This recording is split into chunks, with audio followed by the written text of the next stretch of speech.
Hi, this is Roger. Thanks for dropping by. No real video today, this is just a cop-out. I've just had one of those very stressful days. The strange thing with me is when there's stress involving kit, laptops, software and all that sort of stuff, there's an element of enjoyment in there trying to fix it. Bearing in mind I earned my living in that arena for 30 plus years, but today was not one of those good days. Effectively, as a treasurer of an orchid society, my job is to manage our money, account for it and manage it. So yes, we have to spend some, yes, we need some income, and we need everything at the end of the year to have balanced out so that we're not losing money hand over fist and we're not gaining money, because we are a non-profit organisation, so we shouldn't be hoarding it. Therefore we might need to spend some now and again to keep that happy balance where everything sort of stays the same. Anyway, to encourage people to join the society and to keep those that are already members excuse me, Gruffalos. At our meetings, we need some entertainment. We need speakers that encourage people to come to these meetings. That involves getting some external speakers in. Yeah?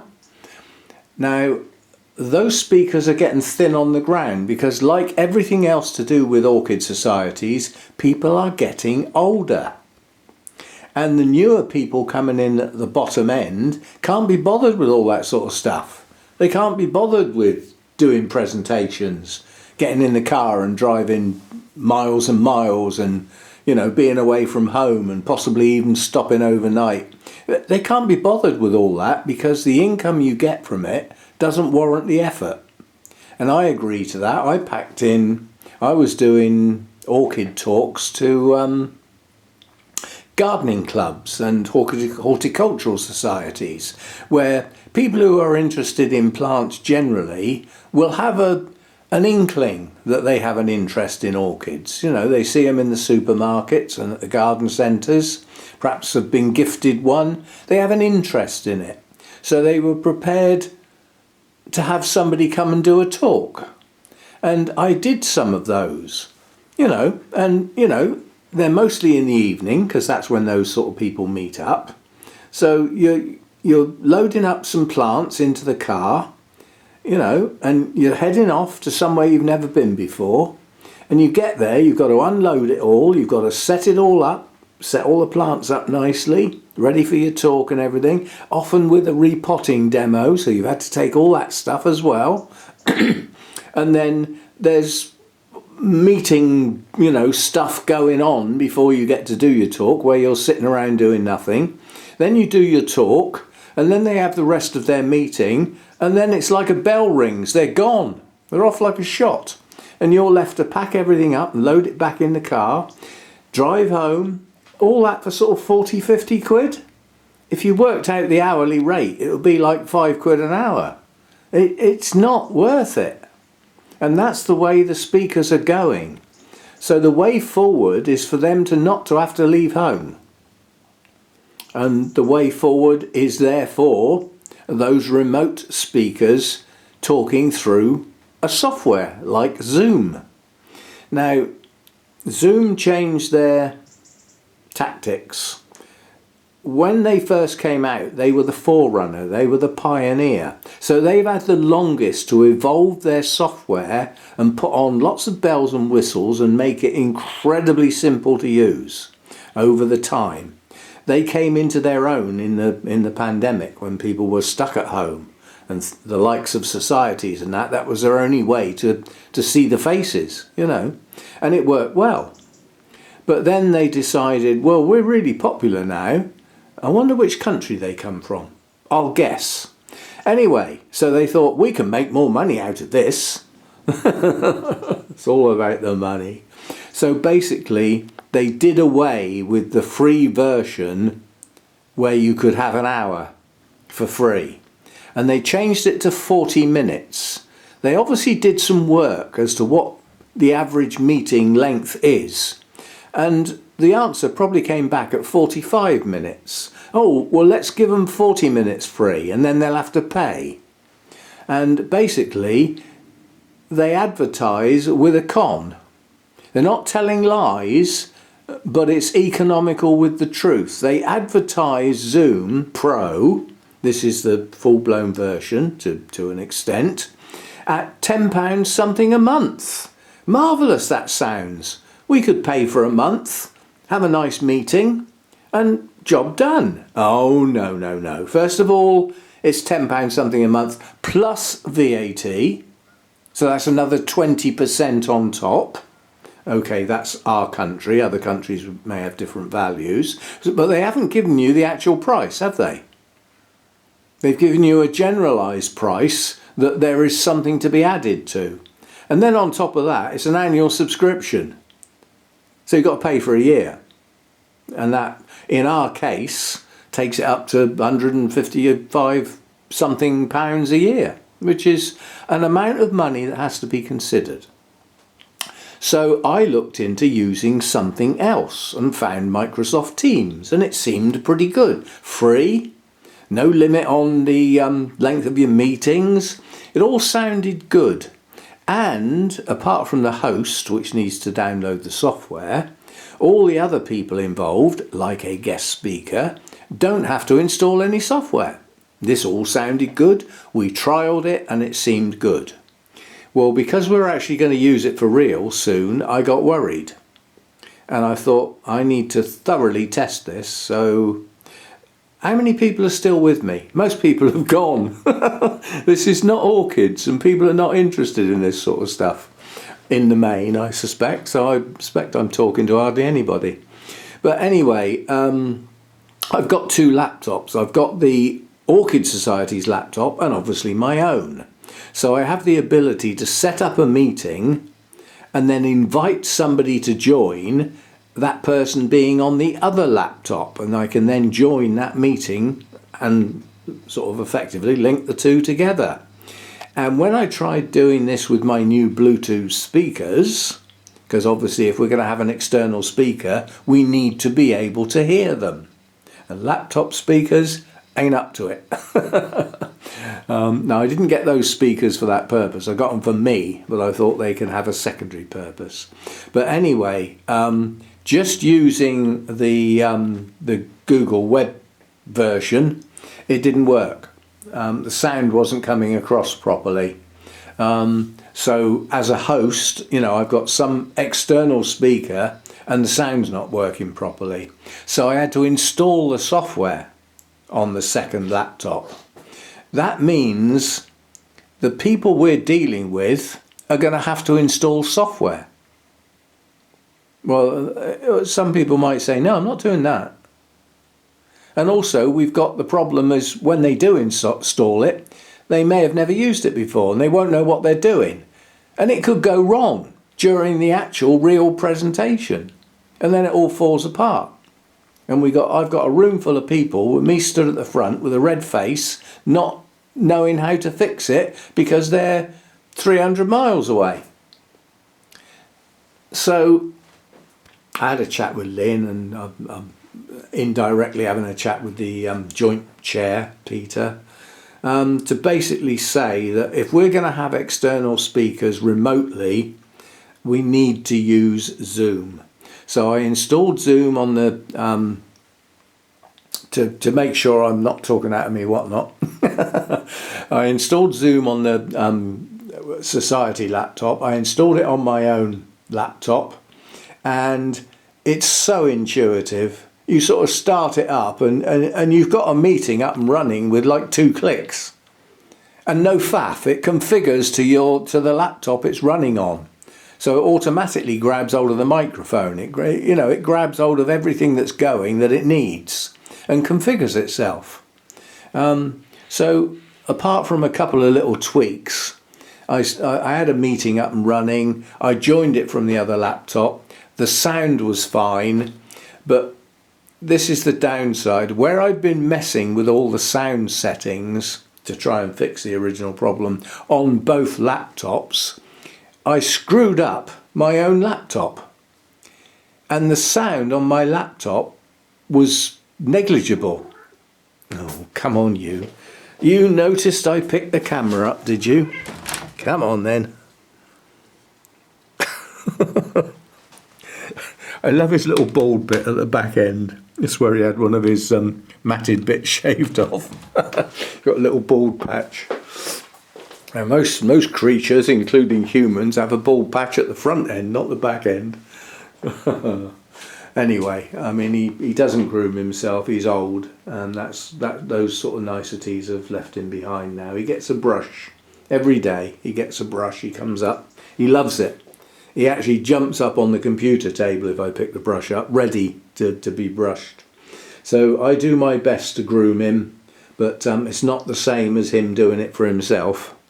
So he's got a bald patch at the back end, and his fur gets matted. That's just how it is. And when I take him to the vets to have his claws done, the nurse, basically they've got some nice clippers, and she knows what she's doing. She just whizzes along and does a couple of his matted bits, and and then it grows nice and fluffy again for a while. So where did I get to? So anyway, we've now got two Zoom things talking to each other, instantly configured, everything working fine, and this is obviously the way to go. Not messing about with alternatives that work a lot, but not the definitive thing. So I had a chat with Lynn, and we decided that the best thing we can do, because we can afford it, is just pay for Zoom. And that opens up opportunities, because with the speakers getting thin on the ground, and those that we've still got very reluctant to travel, especially in the winter, okay, our meetings are in the afternoon, but they're still going to drive home in the dark, and possibly bad weather, snow, ice, all, they don't want to do it. The amount they can charge for it, that people can afford, that the societies can afford to pay, they don't want to do it. It's just not worth their effort. And the risk elements with the driving, and especially at night, I mean, some orchid societies meet at night, so they'd be going in the dark and coming home in the dark. And a lot of them, I mean, Bournemouth, for instance, they finish their meeting at 10 o'clock in the evening. Well, who's going to want to drive home at that time of night? So they want to stop the night. Well, they're not paying for that themselves. They want to charge for it. So it's all getting silly. So to have a remote speaker doing it from their greenhouse or their home on a pre-recorded presentation, PowerPoint presentation or something like that, is possibly the way forward for some of the talks that we would have at our society.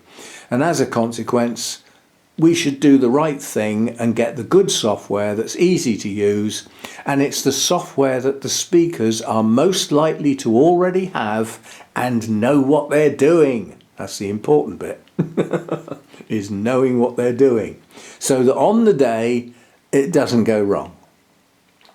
Now, the other problem we had is my Bluetooth speakers. Now, depending on the processing power of the computer unit, shall we say, in my case laptops, there is an inherent delay between the sound being produced and it coming out of the speakers via Bluetooth. This doesn't go away, but how big that delay is depends on basically processing power. Now, my laptop is heavy duty. This is a reasonable quality gaming laptop. It's got a gaming graphics card in it with its own memory system. It's got its own water cooling system where it generates so much heat when it's going flat out. And it was bought to process videos and do video processing. And I paid quite a lot of money for it. However, the Orchid Society's laptop doesn't need to be that, intensive, because of the sort of things it's expected to do. So on my laptop, the delay between the sound leaving the laptop and coming out of the speakers is minimal. On the Orchid Society, it's noticeable. Now, who can remember all those cheap kung fu video films that used to be around where you used to get the words were mouthed and then the sound came out later and everything was out of sync? Well, that's what it's like. You can't have a speaker, you know, a remote speaker talking to an audience with that going on, because I would start laughing because I'd remember those cheap kung fu videos that used to be around. Oh, and there was a guy, oh, I haven't got a clue what his name was. What were the films? Police Academy were the films. There was a whole sequence of them, 1, 2, 3, 4, a set. And there was a coloured guy that used to be able to do sounds, and he used to do sounds of people walking across the gravel and sounds of gunfire and all stuff like that. And he used to do an imitation of those cheap kung fu movies where he used to be able to move his mouth and then make the sound come out slightly, you know, offset, out of sync. That was funny. Can't think what his flipping name was. But yeah, so having somebody speaking out of sync, you know, the actual visual compared with the audio is not on. So we're going to have to do the Zoom. And I have spent since about, I suppose about 10:15 this morning until not long ago, including phoning Lynn and having a long chat about it, composing the email for the other chair, because we have joint chairs, and worrying about it. And, you know, I haven't even had any lunch. I've missed my lunch. I didn't get round to it. And it's now starting to get dark. And it'll be tea time soon. So no video today apart from this waffle, which is waffle, and it's nearly 20 minutes long already. How do I know? Well, I've got the camera in my hand so I can see it on the screen.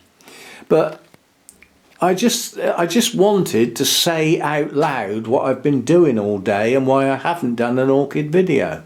The only thing I've managed to do out here was I watered my mounts. They've had a flush. All except two, which is the Lindei and the Jenkinsii up there. Top right hand corner, those two. Those are properly resting now. But the others still get a trickle now and again. Not every time, but you know. I mean, I've got bare rooted dendrobiums here, yeah, that are actually growing. Well, they need water. They also need a bit of food now and again. However, those two up there are resting, so they don't. So anyway, that's what I've been up to all day. We'll get back to some sort of normal tomorrow. And as a solution, we can't use my Bluetooth speakers.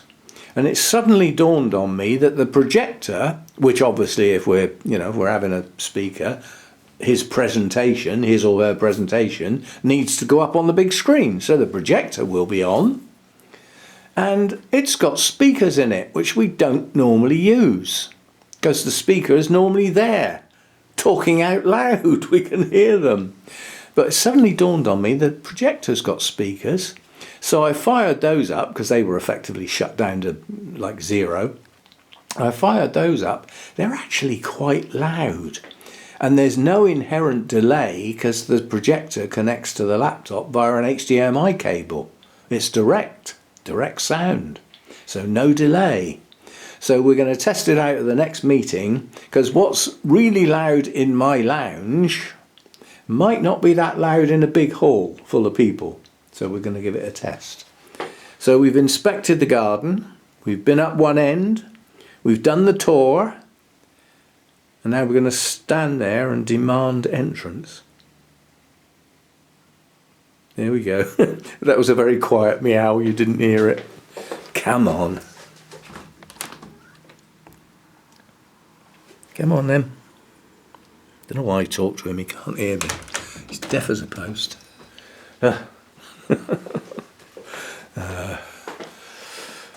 Right, so that's what I've been up to. Going round in circles. If I was that sort of person, tearing my hair out, but I'm not. I just see problems as things that need solutions, and if this solution don't work, we'll try another one. when I totally run out of solutions, then I decide, well, it can't be my problem then, can it? It's got to be somebody else's.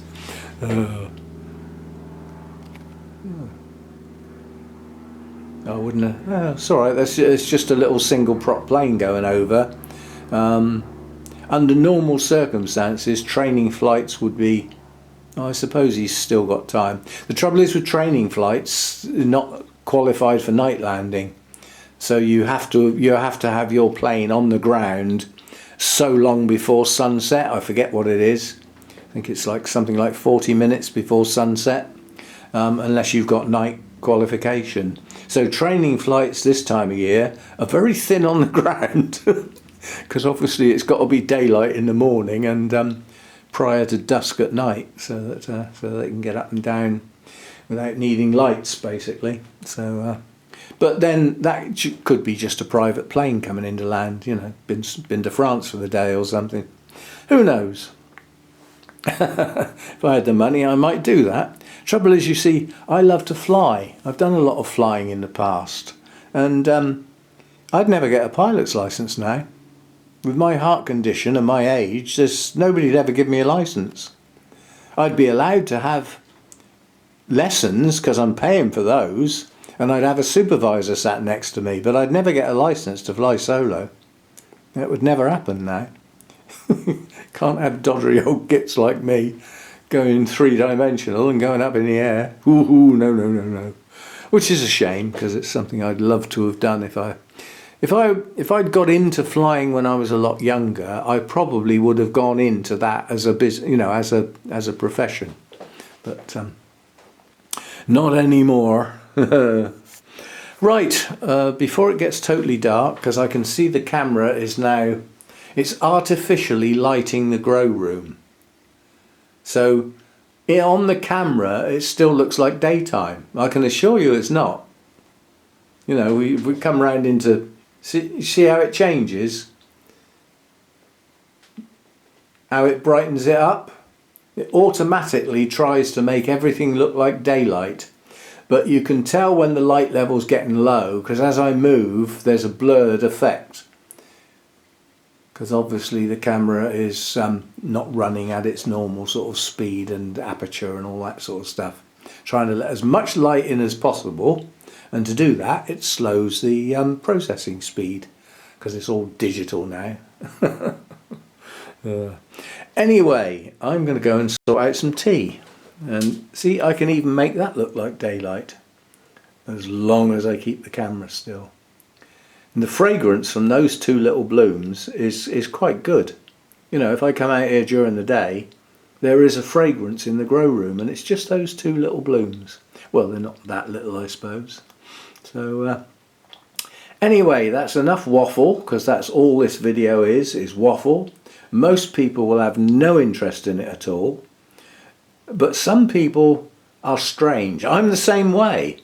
Sometimes you start watching something and you think, oh, that's not very interesting, and then you just carry on. And then you get to the end and you think, why did I watch that? So how many of you are still there thinking, why did I watch that? See you next time. Bye for now.